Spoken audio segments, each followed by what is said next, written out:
Hey folks, it's Michael from MichaelJohnAdams.com, and now we're going to be looking at a cool Led Zeppelin bass line, a cool John Paul Jones bass line, Ramble On.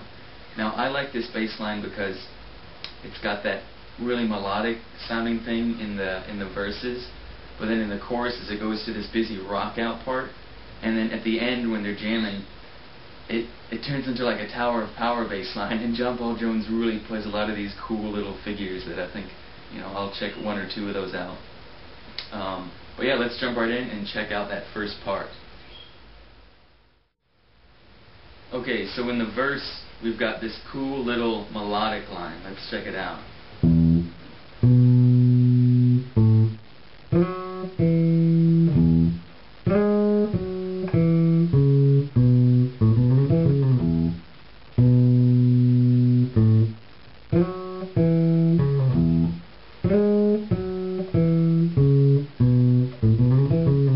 Okay, so for that part, you should be paying attention to the lengths of your notes, how long you're playing each note for.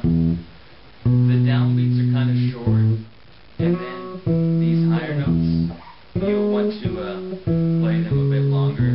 At least that's what he's doing on the recording there. You'll also notice that he's putting in a lot of variation. If he's like your favorite bass player, you might want to go in there and listen to all the little things he's doing differently and pick them up so you can incorporate them in your playing. Steal a little bit from his style. But then what else do we want to check out? Oh, this thing right here. Now, there's a lot of different ways you could play that, and sometimes I put on headphones to check it out, and it sounds like he's picking every note sometimes. Sometimes I think it sounds like he's picking the first two and then sliding. Sometimes it sounds like he's hammering on and then sliding. I think what's important is that you just make that sound as smooth as you can. And that's actually important for that whole line. He does quite a lot of those kind of glisses. He makes it sort of really flowing and smooth, which is what you should aim to do when you're playing that part. Okay, then next we have that sort of pre-chorusy kind of thing.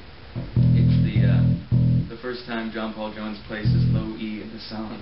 Alright, let's check it out.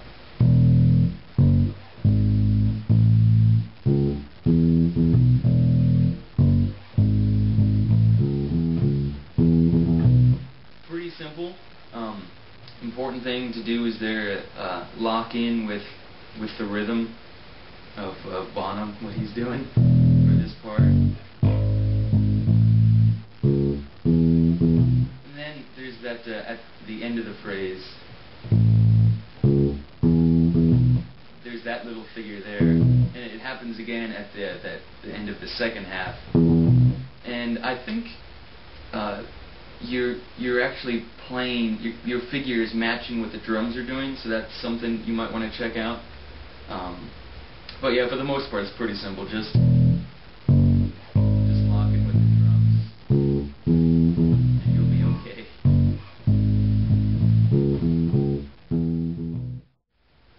Okay, cool. So now we have the rock out section in the chorus. Let's check that out.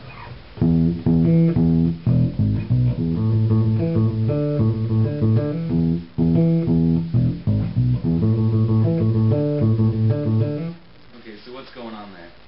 Well, I'm playing up at the E here on the 7th fret, just doing octaves. Now, John Paul Jones does a lot of variations on this, again, so this isn't exactly what he does every single time, but if this is the only thing you played in the chorus, I think you would be okay. So let's check it out.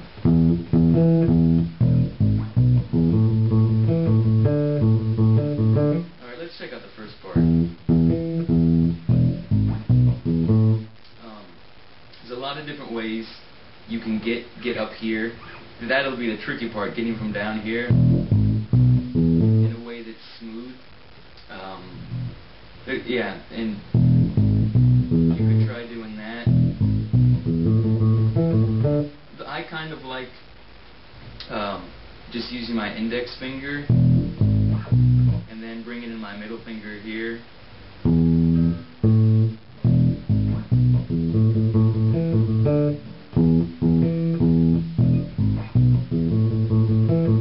of easier to make it smooth.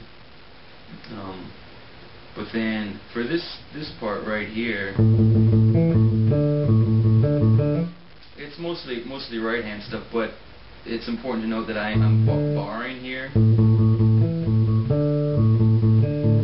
I suppose you could just as easily do it with two fingers. And then that's a hammer on. But yeah, that's pretty much that section. Oh, one thing that's kind of cool to notice is that in the verses you have this. It's going E to A.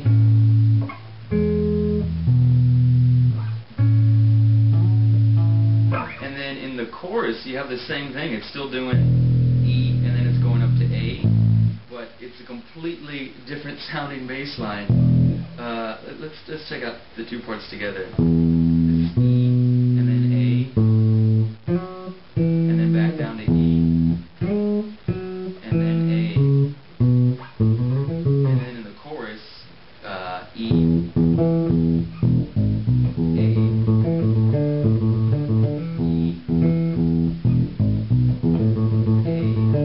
So there might be something to think about when you're writing songs of your own, how they're just using two of the same chords, but the bass line, the whole groove is completely different. It's much more aggressive sounding in the chorus because of the 16th notes, and yet there's a lot of contrast, which is pretty cool that they can do that and get away with it.